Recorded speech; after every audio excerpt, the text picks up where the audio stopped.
ఏమండి? ఏంటి ఇక్కడే ఉన్నాగా? ఈరోజు ఏంటో గుర్తుందా? ఏంటి? అమ్మని అక్కడికి పంపించాలనుకున్నాం కదా, చెప్పారా? అమ్మతో నేను ఎట్లా చెప్తా సంగీత, నా వల్ల కాదు. మీరెప్పుడు చెప్పలేరు, నేను చెప్తున్నా, వెనకే ఉంది. సరే చెప్పేద్దాం, నేనైతే ఫిక్స్ అయ్యాను కదా.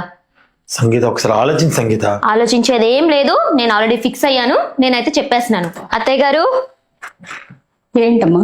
ఇక్కడ మీ వయసు వారు ఉండే ఒక ప్లేస్ ఉంది, అక్కడికి మిమ్మల్ని తీసుకెళ్లి వదిలేస్తాము, బయలుదేరండి. అవసరం అనిక, దానికి మీరు ఏ పేరైనా పెట్టుకోండి. వద్దమ్మా, నా వల్ల మీకే ఇబ్బంది కలగదు. అయినా మీకు ఈ మధ్య చాలా అనుమానం ఎక్కువైంది. మేము పొద్దున వెళ్తున్నప్పుడు ఎక్కడికి వెళ్తున్నామో మీకు చెప్పెళ్ళాలి, వచ్చినప్పుడు ఎక్కడి నుండి వస్తున్నామో చెప్పాలి, ఏ సమయానికి వస్తున్నామో చెప్పాలి. ఇవన్నీ అడుగుతున్నారు, ఇవన్నీ పడే వాళ్ళకే తెలుస్తాయి. మీరు బయలుదేరండి, మనం వెళ్తున్నాం. ఇంటి పని అంతా నేనే చేస్తున్నాను, బాబును కూడా స్కూల్ నుంచి తీసుకొస్తున్నాను. ఏదో ఒక మూల పడి ఉంటానమ్మా. నేను ఎప్పుడు మిమ్మల్ని ప్రశ్నించను. ఒక్కగానొక్క కొడుకు, వాడిని చూడకుండా నేను ఉండలేనమ్మా.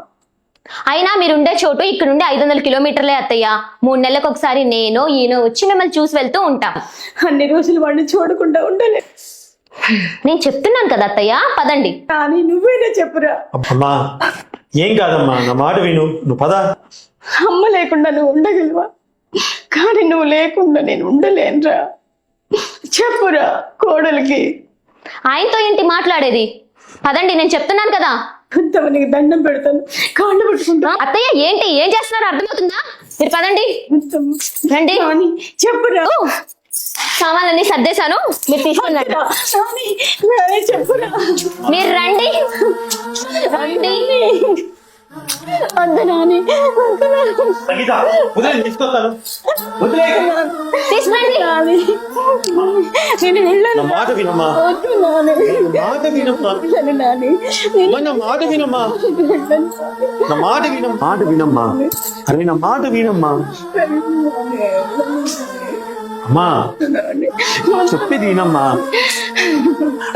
నేను చూడకుండా ఉండలేను నాను. ఏం కాదమ్మా, నువ్వు పద, ఫస్ట్ పదమ్మా, పదమ్మా. అరే ఇవన్నీ కాదు, ఫస్ట్ పద, నేను చెప్తాను పదమ్మా. నువ్వు ఫస్ట్ చెప్తా, నువ్వు పద. నేను నాలో లగేజ్ అంతా పెట్టేస్తాను, తీసుకెళ్ళండి. సరే సరే సరే రామ్మా. అమ్మా వెళ్ళిపోయారు. ఈరోజు మా ఆయనకి చాలా ఫేవరెట్ కర్రీ అయినా చికెన్ వండి పెట్టాలి.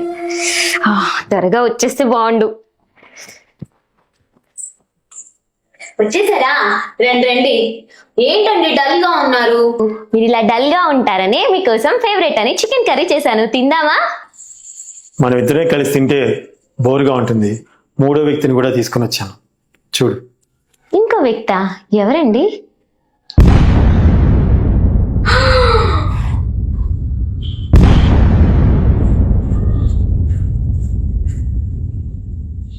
అదేంటి, మీ అమ్మని మళ్ళీ తీసుకొని వచ్చారు? ఆశ్రమంలో చేర్పించలేదా? అదేంటి వృద్ధాశ్రమంలో చేర్పించమంది మా అమ్మనా? మీ అమ్మని అనుకొని మీ అన్నయ్యకి చెప్పి మీ అమ్మని చేర్పించి వస్తున్నావే. వస్తూ వస్తూ మా అమ్మ నేను మంచి హోటల్లో బిర్యానీ కూడా తినొస్తున్నాం. ఇప్పుడైతే చికెన్ ఉండానన్నావు కదా, ఆ చికెన్ నువ్వే తినేసాయి, సరేనా? అయినా మా అమ్మని వృద్ధాశ్రమంలో జాయిన్ చేయించడానికి మీకు ఎలా మనసు ఒప్పిందండి? నోర్మై, మీ అమ్మ ఏమైనా ఆకాశం నుంచి ఊడిపడిందా? మా అమ్మ ఏమైనా బూడిద నుంచి వచ్చిందా? మీ అమ్మ చెప్తేమో నీతులు, మా అమ్మ అడిగితేనేమో అనుమానాలా? చదువుకుంటే సరిపోదు, సంస్కారం అంటూ ఉండాలి. చిన్నప్పుడు 5 కిలోమీటర్ల దూరంలో స్కూల్ ఉంటే హాస్టల్లో పడే మీ అబ్బాయి నన్ను అందరూ అంటుంటే లేక లేక నాకు కొడుకు పుట్టాడు, వాణ్ణి నేను హాస్టల్లో వెయ్యను అని చెప్పేసి 5 కిలోమీటర్లు చెప్పులు సరిగ్గా లేకపోయినా నన్ను ఎత్తుకొని స్కూల్ దగ్గర దించి మళ్ళీ స్కూల్ నుంచి తీసుకొచ్చేది. చిన్నతనంలోనే మా నాన్న ఎక్కడికో మమ్మల్ని వదిలిపెట్టి వెళ్ళిపోతే కష్టపడి నన్ను ఇంత వాణి చేసింది మా అమ్మ. అటువంటి మా అమ్మని వృద్ధాశ్రమంలో చేర్పించాలా? అది నీలాంటి వాళ్ళు చెప్పారని. అలా చేస్తే మా అమ్మ నన్ను పెంచిన విధానంలో తేడా అనుకుంటారు, అర్థమవుతుందా? గుర్తుపెట్టుకో, అమ్మ ఎవరికైనా అమ్మే. ఏమండి, మా అమ్మ అలా ఎలా ఉంటుందండి? వద్దండి, ప్లీజ్ అండి, మా అన్నకు చెప్పండి. అత్తయ్య తప్పైపోయింది అత్తయ్య, మీ కాళ్ళు పట్టుకుంటాను అత్తయ్య, మీరైనా చెప్పండి అత్తయ్య ఆయనకి. నా కొడుకు మీ అమ్మనే కాదు, ఏ అమ్మని బాధ పెట్టే పని చేయడమ్మా.